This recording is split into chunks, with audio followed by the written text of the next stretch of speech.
peristiwa Jumat Agung. Bacaan kita dari Injil Matius memberikan beberapa fakta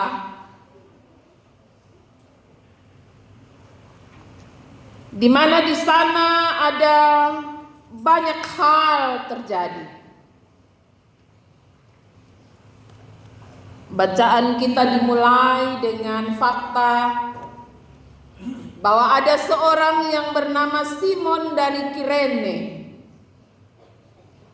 Ia dipaksa untuk memikul salib Yesus sampai di Golgota yang disebut tengkorak, tempat tengkorak. Ada fakta juga yang menyebutkan bahwa di sana Yesus diberi anggur yang bercampur empedu. Ada fakta yang juga mengatakan bahwa di Golgota itu pakaian Yesus diperebutkan dan karena itu harus membuang undi. Di Golgota juga di sana ada tulisan yang terpancang di kayu salib menyebutkan alasan kenapa orang ini harus disalib. Tulisan itu mengatakan, inilah Yesus Raja orang Yahudi. Sebuah kalimat fitnahan yang diberikan kepada Yesus, sebuah kalimat ejekan dan olokan. Karena pada waktu itu yang menjadi raja orang Yahudi yaitu Herodes dari Antipas. Fakta juga mengatakan bahwa ia diselipkan di antara dua orang penjahat.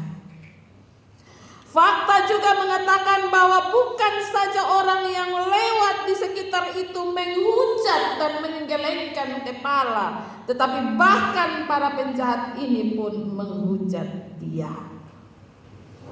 Fakta mengatakan bahwa imam-imam dan ahli-ahli Taurat mengolok-olok dia.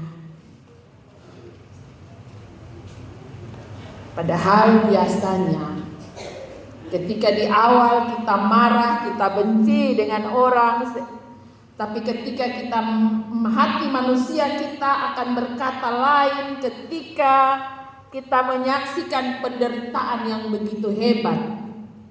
Tentu kita berhenti, kita terdiam. Tapi ini tidak terjadi di Golgota. Orang-orang terus mencela, orang-orang terus mengolok-olok dia. Fakta mengatakan bahwa telah terjadi kegelapan selama 3 jam. Dari jam 12 siang sampai jam 3 sore. Di jam 3 sore, Yesus berseru, Eli, Eli lama sabachthani. Dan pada saat itu, Yesus diberi minum anggur asam. Ketika ia menyerahkan dirinya, tabir bait suci terbelah, gempa bumi, bukit-bukit terbelah, kuburan-kuburan terbuka, terjadi kebangkitan. Dan di situ kepala pasukan berkata, sungguh orang ini anak Allah. Juga dalam fakta ini kita menemukan bahwa terdapat perempuan-perempuan yang tidak jauh dari tempat penyaliban. Saudara-saudaraku yang kekasih, rangkaian penderitaan panjang Yesus ini dimulai dalam pergumulan hebatnya di Getsemani. Setelah perjamuan malam terakhir, sekitar jam 10 malam, Yesus bersama teman-temannya menghabiskan malam itu di Getsemani. Mereka bernyanyi-nyanyi sampai jam 12 malam. Yesus mengambil kesempatan untuk mulai bergumul dalam doanya yang panjang. Ia berdoa dengan begitu kusuknya. Ia ada di dalam pergolakan antara ketaatan dan kasihnya kepada Allah, kepada manusia. Sekitar jam 3 dini hari, dengan tanda ciuman, ia diserahkan. Dan ia memulai pengadilan dimulai dari jam 3 dini hari itu. Dimulai dengan pemeriksaan oleh Hanas, mertua imam besar, Kayafas. Kemudian diarahkan ke mahkamah agama, dibawa ke Pilatus, dibawa ke Herodes, dikembalikan kepada Pilatus, dan di Pilatuslah keputusan itu terjadi. Ia dihukum dengan cara disalibkan. Secara maraton tanpa henti 12 jam,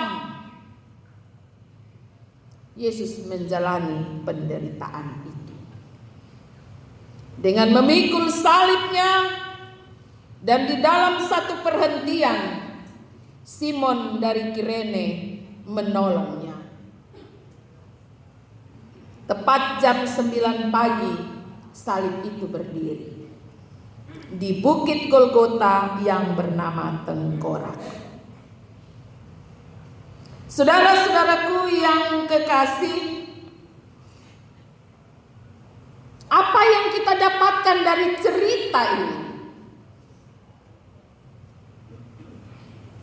Di sini kita menemukan ada ketaatan total. Di sini kita menemukan yang namanya pengorbanan tertinggi.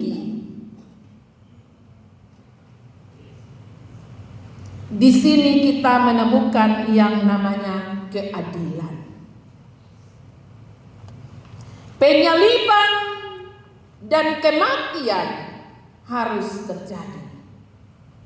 Karena itulah hukuman atas dosa. Itulah konsekuensi dari setiap dosa. Karena dosa berujung maut.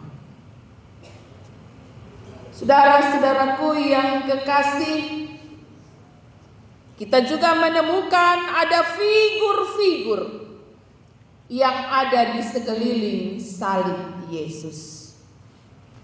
Kita menemukan Simon Kirene yang merupakan sebuah gambaran dari kelompok anak-anak Tuhan yang di dalam perjalanan hidupnya bersedia untuk memikul tanggung jawab sebagai orang percaya sampai selesai. Kita juga menemukan ada orang-orang yang kehadirannya di tengah persekutuan suka memberi anggur asam yang dicampur empedu. Saudara-saudaraku yang kekasih, ini bukan sesuatu yang jahat sebenarnya. Anggur asam yang dicampur dengan empedu adalah satu alat yang biasanya diberikan kepada mereka agar orang yang meminumnya dapat menahan rasa sakit, sedikit mengurangi rasa sakit. Walaupun terasa asam dan pahit, ini juga memberikan kepada kita bahwa dalam kehidupan bergereja seringkali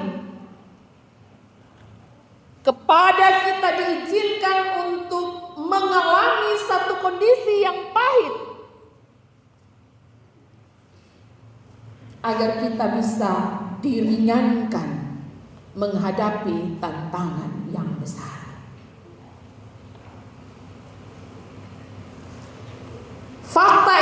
juga mau mengatakan bahwa ada orang-orang yang ada di sekitar salib, tetapi keberadaan mereka ternyata hanya untuk mencari keuntungan di tengah pergumulan jemaat. Sebagaimana kita melihat, mereka memandang jubah Yesus sebagai sebuah keberuntungan. Dan pada celah itu mereka berusaha untuk mendapatkannya. Ini mewakili mereka yang senantiasa ada dekat Yesus, ada di tengah persekutuan. Tetapi keberadaan mereka bukan untuk bergumul bersama dengan Tuhan, bukan untuk bergumul bersama-sama di tengah-tengah jemaat, tetapi mencari celah agar hidupnya diuntungkan. Saudara-saudaraku yang kekasih, kita juga menemukan ada kelompok imam-imam, ada kelompok orang-orang yang tidak berhenti memiliki pikiran-pikiran negatif terhadap semua yang terjadi di tengah-tengah persekutuan. Bahkan ketika ada dalam pergumulan, ketika ia melihat penderitaan Yesus, hatinya tidak tergerak oleh belas kasihan, tapi yang ada padanya hanya bagaimana cara ia menjatuhkan orang lain. Saudara-saudaraku yang kekasih, kita juga menemukan tokoh pemimpin pasukan yang pada satu kesempatan ia mengakui tentang Allah. Kita juga sering ada dalam kondisi ini. Kita membutuhkan bukti untuk membuktikan bahwa kita punya Allah, untuk membuktikan bahwa Allah kita Allah yang luar biasa. Kita menunggu bukti itu sampai kita melihatnya sendiri.